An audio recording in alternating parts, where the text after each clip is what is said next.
আসসালামু আলাইকুম, কি অবস্থা সবার? তো গত ভিডিওতে আমরা দেখছিলাম যে আমাদের পাইথনের ক্ষেত্রে কোন কোন অপারেটর আছে। তো আজকে আমরা সবগুলো অপারেটর নিয়ে আস্তে আস্তে যাব। প্রথমে একটা অপারেটর আছে, সেটা কি ছিল? আমাদের এরিথমেটিক অপারেটর। এরিথমেটিক অপারেটর বলতে কি বোঝাচ্ছে আমাদের? এই যে arithmetic operator are used with the numerical values to perform the common mathematical operation. মানে হচ্ছে কি, বিভিন্ন ধরনের ম্যাথমেটিক্যাল অপারেশন, যোগ বিয়োগ গুণ ভাগ, এই ধরনের কাজগুলো করায় কার কাজ? আমাদের এরিথমেটিক অপারেটর কাজ। তো আপনারা সবাই যোগ বিয়োগ গুণ ভাগ এগুলোর সাথে পরিচিত আছেন। তো আমরা কয়েকটা জিনিস দেখবো, সেটা হচ্ছে মডুলাস, তারপর দেখবো হচ্ছে পাওয়ার এবং হচ্ছে ফ্লোর ডিভিশন। তো আমাদের একটা ভিডিও ছিল পাইথনের যে ক্যালকুলেটর, এখানে সবগুলো অপারেটর আপনারা দেখছেন। তারপর আজকে আমাদের এই ভিডিওতে আমরা কয়েকটা দেখবো। তো ধরেন যে আমি এখানে দিলাম যে এ একটা নাম্বার দিলাম যে 10, বি একটা নাম্বার দিলাম ধরেন যে 5। আমি এদেরকে কি করতে পারি? যোগ করতে পারি। তো যোগ করলাম যে প্রিন্ট এ প্লাস বি। এদেরকে কি করতে পারি? এদেরকে আমি বিয়োগ করতে পারি।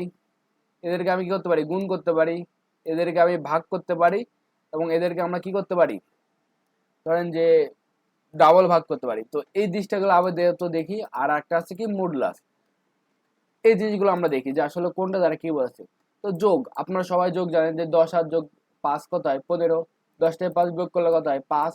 10 আর 5 গুণ করলে কত হয়? 50। যদি 5কে 10 দিয়ে ভাগ করলে কত হয়? 2। আমি এখানে দিলাম 3। 3 না দিয়ে ধরেন যে আমি দিলাম 4। ঠিক আছে। তো 10কে যদি 4 দ্বারা ভাগ করি, তাহলে দশমিক একটা ভ্যালু আসবে। আর যদি আমি দশমিক ছাড়া জানতে চাই, তাহলে আমরা ডাবল ব্র্যাকেট ইউজ করব, ডাবল ভাগ। আর যে 10কে যদি 4 দ্বারা ভাগ করার পর ভাগশেষ কত আছে এটা দেখতে চাই, সেক্ষেত্রে আমরা কি ইউজ করব? মডুলাস।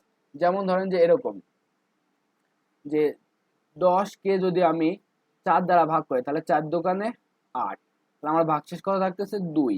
এই বিষয়টা করবো কি? আমাদের এই যে মডুলাসের কাজ। তো এবার যদি আমাদের পুরো প্রোগ্রামে আউটপুটটা দেখি, তাহলে আমাদের প্রোগ্রামে আউটপুটে কি আসছে? ফার্স্টে 14। এই 10 আর 4 যোগ করলে কত হয়? 14। 10 থেকে 4 বিয়োগ করলে কত হয়? 6। 4 10 40। 10কে যদি 4 দিয়ে ভাগ করি, তাহলে 2.5। আমি যদি দশমিক দ্বারা সারা দেখতে চাই, মানে দশমিকের পর যে 0.5 এটা যদি বাদ দিতে চাই, তাহলে কত আসতেছে? 2। এবং ভাগশেষ যদি দেখতে চাই, ভাগশেষে কত আসতেছে আমাদের? 2। এছাড়া আরেকটা আছে হচ্ছে কি? পাওয়ার। আপনারা অলরেডি এটার সাথেও পরিচিত। ধরেন যে আমি একটা পাওয়ার নির্ণয় করলাম।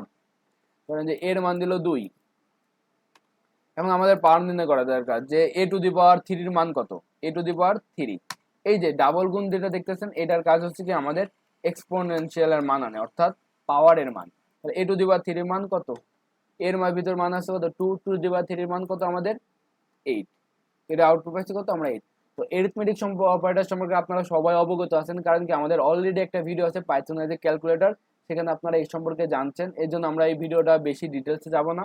তো এগুলো আপনারা ইউজ করবেন, যোগ বিয়োগ গুণ ভাগ এগুলো সাধারণ, এর ভিতরে বেশি কিছু ঝামেলা নাই। তো সমস্যাও নাই, দেখতে থাকেন আজকের এই ভিডিও।